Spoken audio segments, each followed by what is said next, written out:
Hey guys, here we are in game one between you and Corsair in this best of three in the group stage of the TavernsMug tournament. It's gonna be a little CvV action. Puppy dog comes forward and sees stuff moving to different places. Things doing stuff, not always an occurrence in RTS games, but I would say the preponderance of games does have stuff happening from those things. So we are going to see a Rax out first and a double Lancer. Is very interesting. Why does it look so weirdly rectangular on the minimap? Has it always been like that? Looks like this weird, I don't know. It's like perfectly rectangular. Anywho, oh, I can't wait for this Fog of War stuff to get figured out.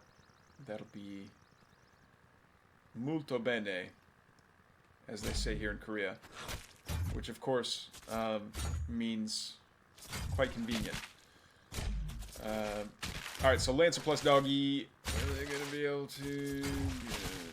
you need a second Lancer. Either that or this guy's just going to be toast! Bop! Down he goes. Rest in Papa John's.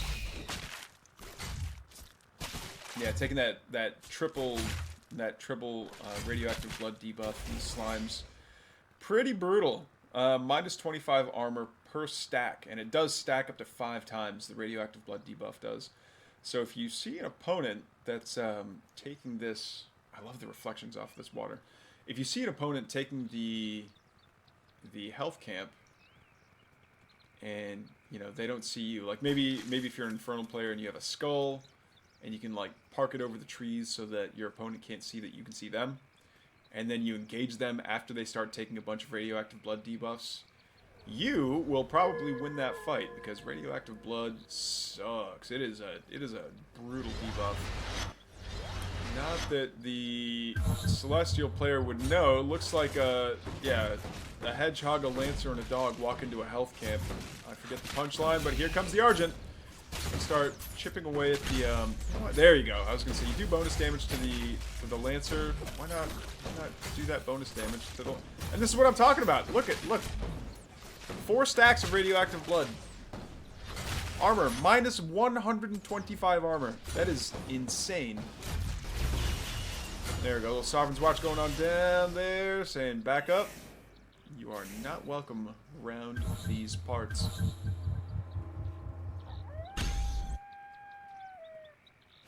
Okay, there's the doggy howl for the nighttime. Oh, this is because this is the day and night version of Titan's Causeway. Very cool. So, yeah, it's a doggy howl for when it goes nighttime. See how it's fully nighttime now. Everything looks kind of bluish. And then once it's morning, once dawn breaks, you're gonna hear the noblest of beasts crying out that everyone should welcome the new day. Speed Camp Falls, and the arts are going after the Shadow Demon. Love it.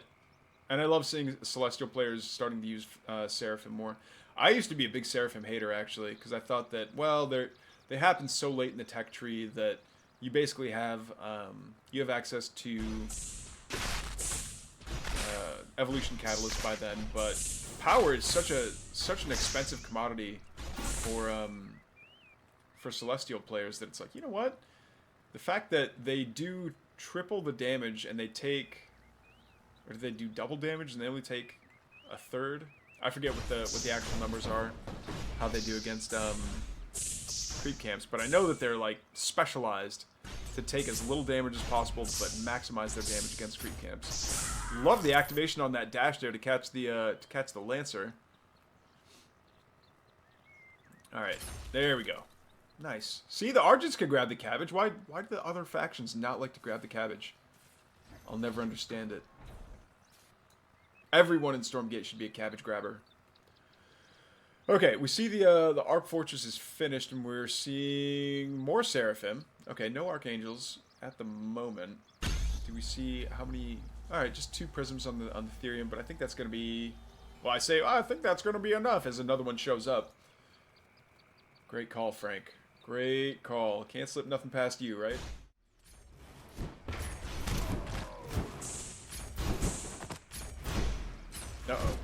What happened there?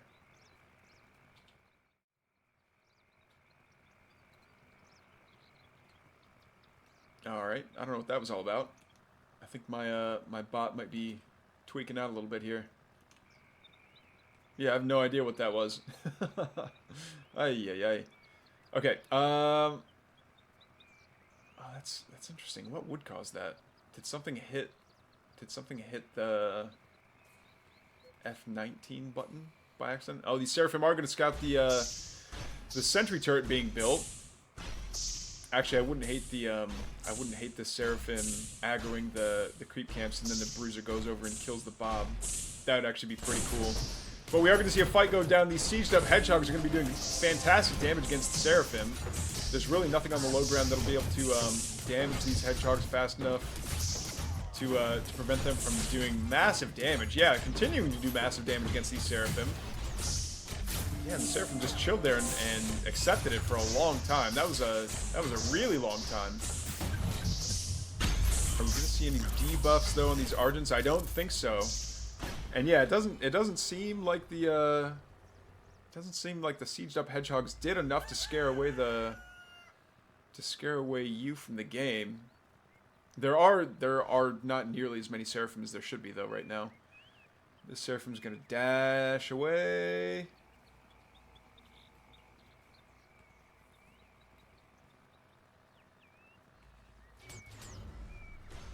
Oh, good shots by the Argents. Oh, and right when that Hornet tried to do a return to base, it flew over the Argents, giving them a fantastic shot.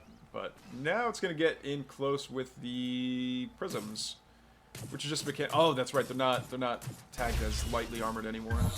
Another Sovereign's Watch goes down. One Prism does fall, but the Sovereign's Watch managed to take that Hornet out. Well worth the effort. Oh no, this Bruiser's gonna wreak all kinds of havoc on the on this base here. Actually, this will be kind of interesting to watch. Who wins, Cleaver and Bruiser, or Flat Cannon and Bob? Corsair's lagging way too hard and just decides to GG out. All right, well, I guess that'll be game one. You takes it. Moving on to game number 2. All right, guys, game number 2 here between Corsair and you. Corsair's our Vanguard player, yeah, and you is playing as the Celestial Robot Angels of Square Reflective Metal. Doggy's gonna sit there and just eat some shots by this floating orb. Dog comes along and is gonna have to chew on his blood-filled cabbage to get completely regenerated in a matter of moments. The micro pico femtosecond of time that it took for that dog to go from basically only having one functioning leg because of his wounds to being in the best shape of his entire life. So he's going to go in, scout everything, and go back out. And as I was jabbering about nothing, a natural has gone down for Corsair. You see a barracks going down in the natural. Nothing much happening in the main. But yeah, it's looking okay. Okay, looking good. 10 out of 12 on the Luminite. 5 out of 12 on that one. Not much Therium being done. Okay, we've got our very first Bob started mining Therium right as I left that one. But what's the dog to do now? What is the doggy going to do? It looks like both of these players are not going to be fighting over the health camp, so they should. If I were the Celestial player, knowing that I don't get a medic type unit, getting that health camp would be a pretty high priority for me. Now, are we going to see the same strategy for you, where we're going to see some Celestial or some Seraphim out sooner than later? I would love to see it.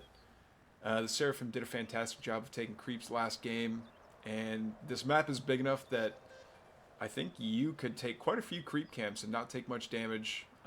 Yeah, there really wouldn't be that much risk to it. And then the Seraphim can come back, the Arc Ship can heal them up, and they can go on their merry way getting more and more camps. We don't see a Legion Hall anytime soon, though. And as I say that, a Creation Chamber's made, so I'm still wrong. No third coming out of Corsair yet, but as I say that one, 4 boys are pulled, and they're probably going to go...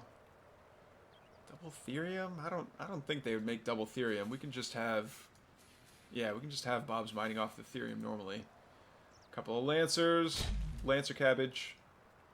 All right, I guess he is going for the Luminite. Very nice, very nice. Will he finish it before Overcharge is finished? I think so. All right, Arc Station finishes up.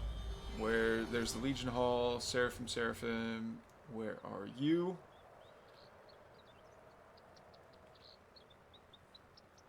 It's almost like that Scooby-Doo song. Oh, and the Lancers are going to see the Morph Core moving somewhere. Uh-oh, is the Morph Core going to build the array right in front of their face, though? No. Yeah. You've been found out, mister. Hey, Buster. What are you doing? Again, I wouldn't hate it if you came down. I know you did this on purpose, because like now I feel like I'm talking to the viewers.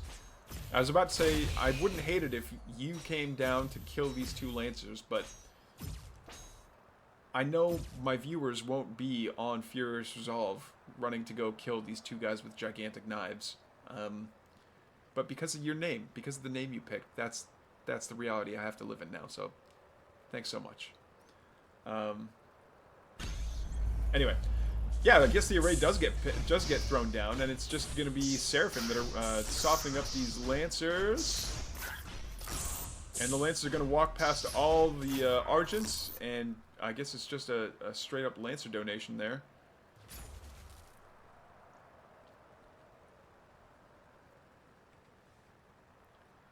Okay, now this is where things get interesting. So it's going to be 3 Lancers taking on these Shadow Demons. Well, I hope it's going to be 3 Lancers taking on Shadow Demons, but the Seraphim might catch them.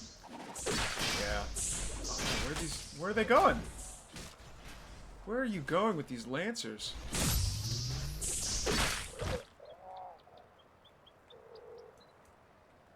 Okay. Yeah, I think maybe that was a misrally or something. Oh no, Hornets here. Yeah, Seraphim, you need to dash. Argents! Argents! Argents! There we go. Oh! Okay, but are we going to see a Nano Swarm on top of this Hornet? We are not. Medtech's going to have to turn around and go home.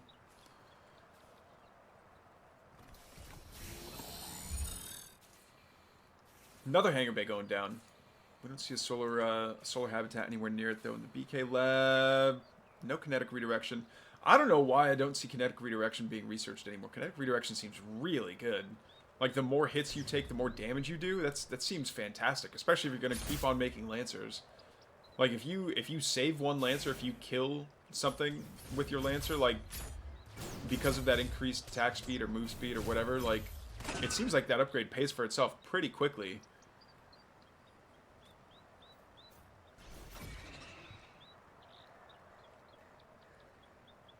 Anyway, all these Seraphim are going to come over, and it looks like, yeah, it looks like the Argent Seraphim ball is just going to absolutely clown on all this, this very, like, heavy armor-centric composition of Corsair, with the Lancers at any rate, but, at that volume of fire from the Argents, like, it doesn't even matter that the Hornets are light armor.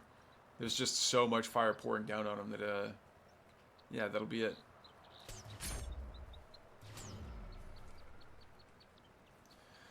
Okay, but what I will say, Corsair is doing a really good job of staying even in supply. Having this third base up and running is nothing to shake a stick at either. Another Morph Core coming on down. So this is going to be the 5th array, I believe. 1, 2, 3, 4. All right, no, I guess just the 4th. Going up to the 4th array. There we go. We see a scrap. Why is this scrapyard placement is very strange to me. Like, why would you not put it here? I don't know. Big brain gaming, maybe. Hornets, Exo, Medtech, Lancer. I'm liking the variety. I'm just not liking the volume. Like, Corsair continues to be, like, really aggressive despite not having, yeah, again, not having the volume of fire that they need.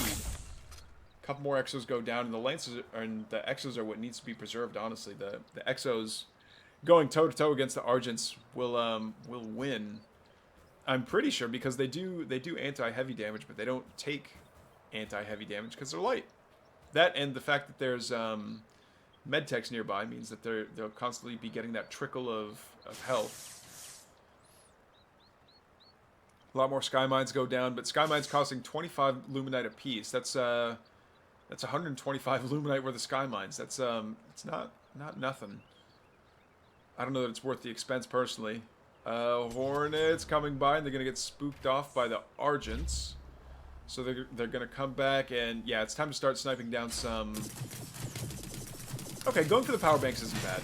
I actually like that. You have to kill the power bank though. Oh my goodness! Is it gonna die? It didn't have to, but it did now. Ay ay ay. And this strike node's gonna get some damage done too. Another prism gets done. So the prisms themselves are I don't want to say they're... The reason that it's a big deal to lose a prism isn't necessarily because they're expensive. It's because they take a long time to make. So unless you have a surplus of prisms just on hand for, you know, the inevitability, the eventuality of when you lose one. Uh-oh. V5 rocket launcher. V5 pencil launcher. Swing and a miss for the first one. Hornets, you got to get back there and deal with the pencil sharpener. No! There we go.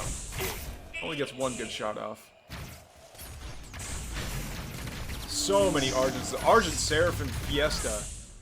Purify going down on top of these Argents so they can keep on regenerating a lot of their energy back so they can keep on firing those powered up shots. Powered up shots aren't going to be doing absolute maximum damage against the Exos like they will be against the Medtechs, but there's the well played out of Corsair, and you is going to advance in the group stage 2-0 against Corsair. GG's, guys.